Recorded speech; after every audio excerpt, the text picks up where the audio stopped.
When you play the Game of Thrones, you Subscribe and like. or you die. There is no middle ground. Alright, hello YouTube, welcome back to the Grease Scott YouTube channel. Today's video, we're going to be talking Robert's Rebellion once again. We are now into part 6. We are actually going to be talking the war. Again, it took us 5 parts to finally get to the actual war, actually getting to Robert's Rebellion. And for all those people that have waited for this moment, again, there's a lot to build into it, a lot to talk about. So let's just do a little bit of a reminder where we are at. So the last time we left off, we talked about Lyanna's capture. We talked about how Aerys resulted with the Starks who came to King's Landing, how he then recalled for the heads of Ned and Robert from Jon Arryn. We talked about how it was a very questionable mistake, very stupid, but at this time, war breaks out. Jon Arryn calls a rebellion. He is not going to give away the heads of people that he considers sons at this point. And he decides, we're going to resist. We're going to take down House Targaryen. Very big move. The last time we'd seen this would have been in a Blackfire Rebellion, or even a Baratheon Rebellion. It was very minor, but it had happened years past. So at this time now, we see war break out. So what is important for our main characters? Well, we have the heir, or the person in charge, now the Lord of Storm's End, the Lord of Winterfell. We have the Lord of the Eyrie, or the Vale. So you have three major characters, because these three are now going to be in possession of those regions. Now, not everybody's going to follow them, but still have a lot of influence and a lot of power. So right away, we're going to see a lot of interesting things. So Ned, for one, he is someone that realizes, okay, Gulltown is shut down to me. I need to make it back north, and I need to do it as quickly as possible. He crosses the Mountains of the Moon to the Fingers. If you want to look at N+A, they argue that Ashara was with him as well. We don't have anything to confirm that by, but I did want to mention that as well. So at this time, we have Ned. He leaves the story for a little while. He's going to go back up north, and we'll kind of pick up in his story in the next episode. In this episode, we're going to focus much more on Robert Baratheon and Jon Arryn. So again, the big part of this is they need their big port to be available so that they can get Robert to the Stormlands, to take possession of the Stormland forces, and to basically get them all unified to go to war. Now, the problem is, again, Jon Arryn does call his banners, but the Graftons, or specifically Mark Grafton, does not do that. He shuts off Gulltown to them, and that's huge, right? That cuts their supply line into the Vale, very much so. And so it's important here, and this is what I find so insane. Given about how divided all of the forces are that could potentially be a part of the rebellion. Again, they're not even part of the rebellion yet. The North hasn't even, figured out what they're doing yet. The Stormlands, even when Robert gets there, is quite divided. The Targaryens do nothing. They sit here, and they let other lords do their work.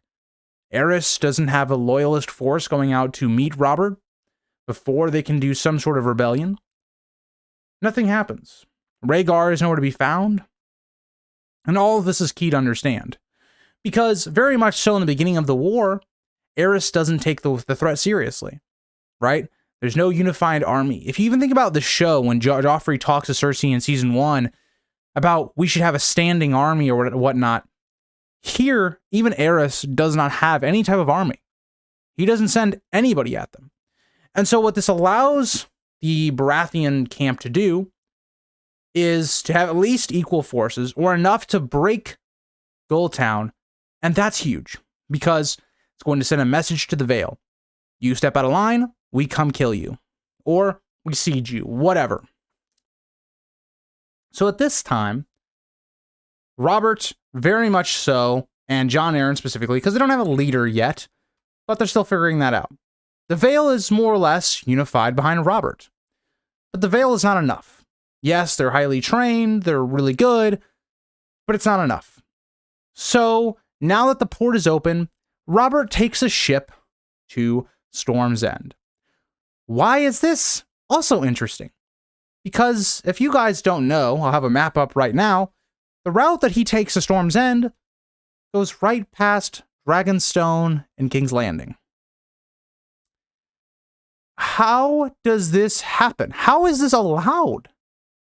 Why is there no blockade from the royal fleet or any of it? Pax Redwine, we know that the reach goes for Aerys. Why was this not blockaded already? And you might be thinking, oh, well, we don't know how long it took for Robert to take Gulltown. We don't know how long that all took. We don't know how information was spread, what got to what place that quickly, and it would take a while to get Paxton Redwyne in position to do so. But at least the royal fleet, because what we're given here is that Robert Baratheon does not go to Storm's End with a lot of men. It's not made that apparent at all. And so, this is all interesting. How does this man go right past the capital, allowed to go into his own region, his own realm, to then bring up another kingdom against you? It just shows the ignorance. It shows the idiocy of the Targaryen leadership right now. Even Rhaegar is presumably on his way to the Tower of Joy, if not there already. So all this doesn't make any sense. And when he gets to Storm's End, you have this interesting note that we hear about from Stannis, where Stannis is put in quite a difficult position. Does he back his brother? Or does he back the king? Either way, he's going to be breaking an oath.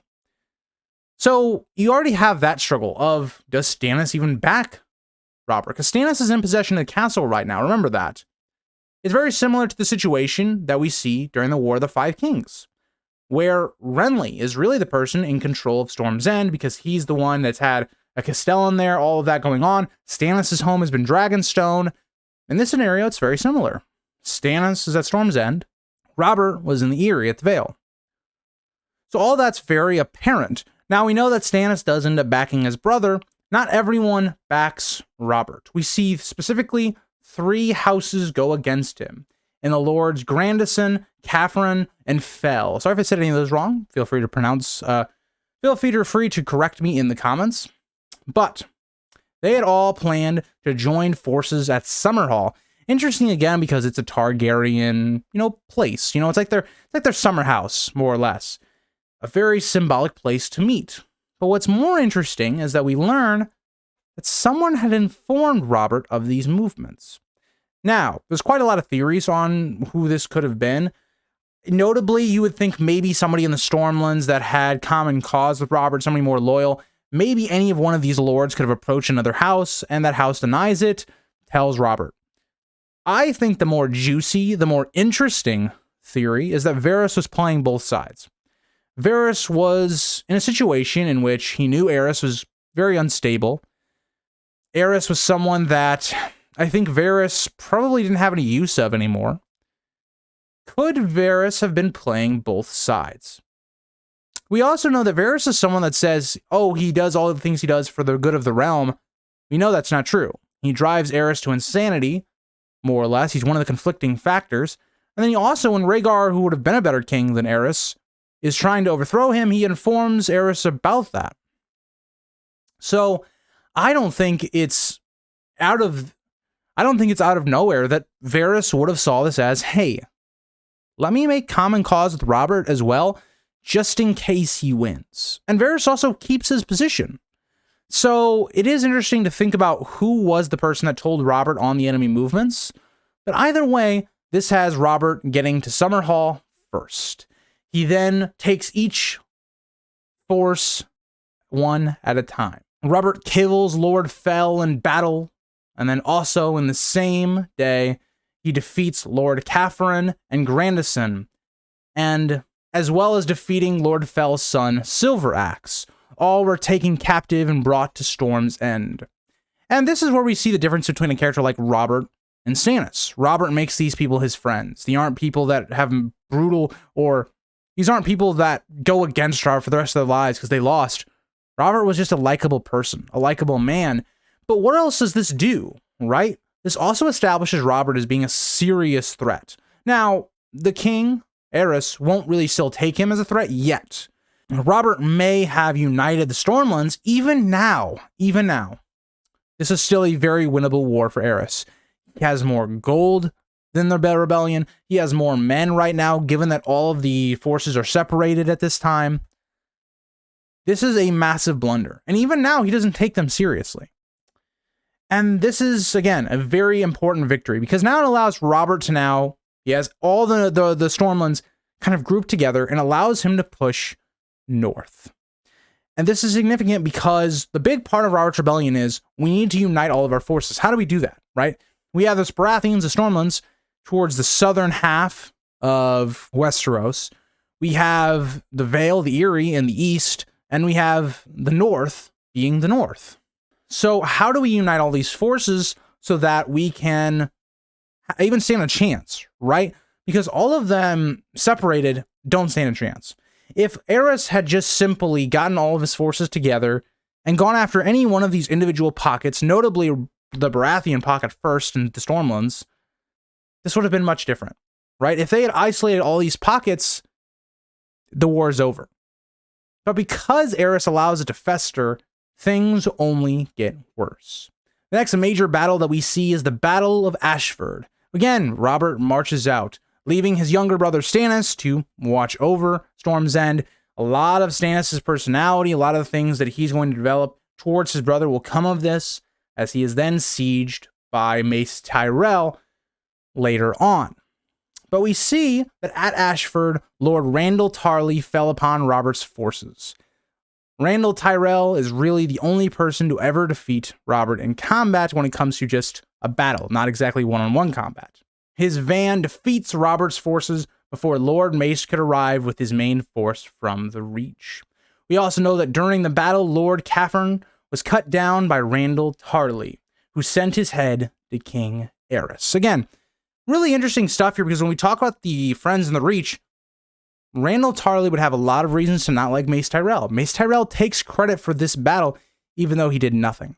But for the next part of the year, Mace Tyrell and a good bulk of his forces will then be sieging Storm's End, which makes no sense. Makes absolutely no sense. Like, yes, it does make sense to, it's a very strong castle, you'd want to siege it, but the Reach has such a huge amount of forces that it makes no sense. You are a significant force that could easily overwhelm the Stormlands or the Baratheon forces at this time. But at this, we finally see Aerys start to take this serious. And I think this is a really big point of the war, because at this point, Aerys takes it, seriously. We get a similarity to the first Blackfyre Rebellion. When Daeron II takes the throne, and we see a Blackfyre Rebellion happen a little bit later in his reign, one of the big things that we see is the Loyalists don't really take care of the Blackfyres. They don't get, combined. All of their forces aren't together. And for a while, our Daemon Blackfyre is able to kind of go around. He's able to get more men. He's able to establish himself more. And one of the big things is, and King Daeron II's hand was very similar to someone like Owen Merryweather. Not a very good hand, and also very suspicious when it comes to, was he actually supporting the other side? He was so ineffective, he did nothing. He did nothing with the forces that Aerys takes him out. He says that Aerys gets rid of him. He strips him of his lands and titles and exiles him, which leads to Lord John Connington, a friend of Rhaegar's, to become the new Hand of the King. This makes a lot of sense when it comes to, think about it, right? You're having a lot of inaction, you're not winning many battles. You want someone that's going to actually do those things. So I don't mind Aerys making Connington his Hand of the King, but it was someone that was, like Tywin says, was too young. He was someone that needed more experience. He needed someone that had more experience to deal with the rebellion, because at this point, I want to point this out. The war is very winnable. The Targaryens have every advantage. The longer this war goes on, the more the odds get equalized. It's the same thing with the first Blackfyre Rebellion. The first Blackfyre Rebellion and Robert's Baratheon and Robert's Rebellion are very similar. And so I want to point that out because they have similar beats here and there. Also, I just do want to point out at this point of the video, if you guys see me making a lot of edits or cuts that look weird, it's because I am somewhat sick. So right now, it's just very difficult to talk, and I just feel out of breath for the most part, but I'm trying to struggle through it. So hopefully that's not something that's too bad for you guys, but yeah. And at this point, I think I'm going to end the video because at the time we get to the Battle of the Bells, that's really when we start picking up on the northern plot as well. So I think this is a good point to end it because it's a lot of the opening stuff and it really gets into the meat of the war. And so let me know what you guys think. If I left anything out that you guys thought I should talk about. Sorry if this video was just kind of hard to watch just because of a lot of the cuts and all like that, just like I talked about. But I will see you guys hopefully with this series in the next 2 weeks. I like to do this series every other week. So next week will be more Feast for Crows stuff, and I will see you guys all in the next one. Bye, guys.